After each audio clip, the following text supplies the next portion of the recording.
حدیث نبوی صلی اللہ علیہ وسلم ہے کہ آپ صلی اللہ علیہ وسلم نے فرمایا کہ بے شک انسان کا دل اللہ کی 2 انگلیوں کے درمیان ہے، وہ جدھر چاہتا ہے اسے پھیر دیتا ہے۔ یہ 2 انگلیاں ایک عالم دنیا اور ایک عالم آخرت ہے۔ انسان جس طرح کا عمل کرتا ہے اور جس جانب کوشش کرتا ہے اسی کے مطابق نتیجہ پا لیتا ہے۔ اگر رخ دنیا کی جانب ہے تو دنیا پا لیتا ہے، اور اگر رخ آخرت کی جانب ہے تو اس طرف رجوع کرتا ہے کہ یہ سب کچھ ان اعمال کی جزا کے طور پر انہیں ملے گا جو وہ دنیا میں کرتے رہے۔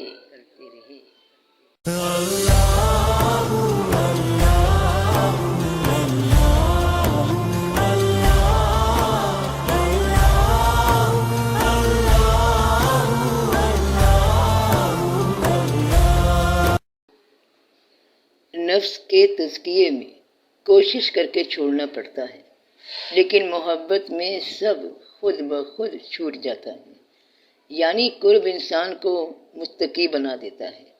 آپ اگر کچھ چھوڑ دیتے ہیں تو اپنے محبوب کی خاطر، ایک شے جو آپ کو بہت پسند تھی، ایک عادت جس کے آپ بہت عادی تھے، آپ نے خود سے بڑی ریاضت کی، بڑی محنت کی کہ اسے ترک کر دوں، بڑی پابندی لگائی خود پہ، بڑی مشقیں کی، مگر ترک کرنے میں کوئی نہ کوئی رکاوٹ سامنے آتی رہی اور سفر طویل ہوتا رہا۔ لیکن جیسے ہی محبوب نے کہا کہ اسے چھوڑ دو، تو ایک عاشق جو سچا ہے اس کے قرب میں اسے ایک لمحہ بھی نہ لگا اور وہ شے جاتی رہی۔ کیوں؟ کیونکہ محبت کا جذبہ ہر جذبے پر سبقت لے جاتا ہے اور انسان کو ذرا بھی محسوس نہیں ہوتا، طبیعت پہ ذرا بوجھ نہیں پڑتا، کیونکہ کیفیت محبوب کی رضا میں ڈھل جاتی ہے۔ اگر ترک دنیا سے ہی خدا کا ملنا ہوتا تو خدا کبھی دنیا میں انسان کو نہ بھیجتا۔ اللہ پاک فرماتے ہیں کہ میں اندھیروں سے روشنی کی طرف لاتا ہوں، اور اللہ انہی لوگوں کو پسند فرماتے ہیں جو مخلوق خدا کے لیے مددگار ہیں، انہیں روشنی کی جانب رہنمائی دیتے ہیں۔ انسان کا امتحان ہی یہی ہے کہ اسے ایک ایسے سیارے میں بھیجا گیا جو دنیا کہلاتی ہے، جہاں اندھیرا ہے، جہالت ہے، اور اسی اندھیرے میں اسے روشنی تلاش کرنا ہے اور اپنا مقام طے کرنا ہے، یعنی سفر کرنا ہے، جہاں اسے صبر کرنا ہے، جہاں اسے شکر کرنا ہے۔ تو صبر تب ہوگا جب مشکل آئے گی، شکر تب ہوگا جب مشکل دور ہوگی۔ تو صبر اور شکر کے لیے واقعات چاہیے، واقعات کے لیے مخلوق چاہیے، اور اسی مخلوق سے دامن بچا کر چھپ کر کسی کونے میں عبادت کیے جانا تو پھر ایسے ہے جیسے ریس میں اکیلے دوڑے اور پھنس جا گئے۔ تکلیف آتی ہے تمہیں یہ بتانے کہ تم میں کتنی ہمت ہے، کتنی عقل ہے، کتنی تکنیک ہے اس پریشانی سے نکلنے کی، یعنی تمہاری کسی بھی صلاحیت کا تمہیں تبھی علم ہو سکتا ہے جب اسے استعمال کرنے کا موقع ہو، اور وہ موقع انسان کو سب سے زیادہ تب ملتا ہے اپنی پہچان کا، جب انسان کسی بپتا، کسی مصیبت میں مبتلا ہو۔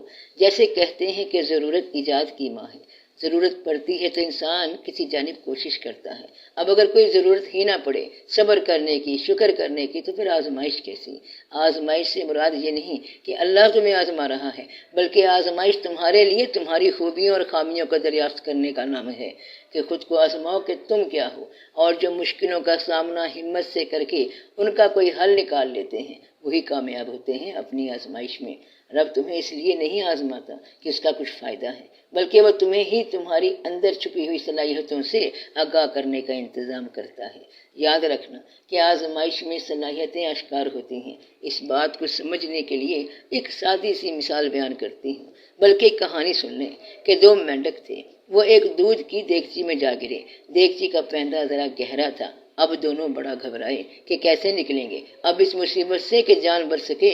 کافی دیر تک نکلنے کی کوشش کرتے رہے اور تھک گئے، تو ان دونوں مینڈکوں میں سے ایک نے کہا کہ میری تو بس ہو گئی، میں اب اور ہاتھ پیر نہیں چلا سکتا، بس یہی تھا تقدیر میں، اور اپنے ہاتھ پیر ڈھیلے چھوڑ دیے اور مزید سوچنا بھی بند کر دیا، یعنی مایوسی کی کیفیت میں چلا گیا کہ اب تو کچھ نہیں ہو سکتا، اور کچھ ہی دیر میں وہ مینڈک ڈوب گیا اور مر گیا۔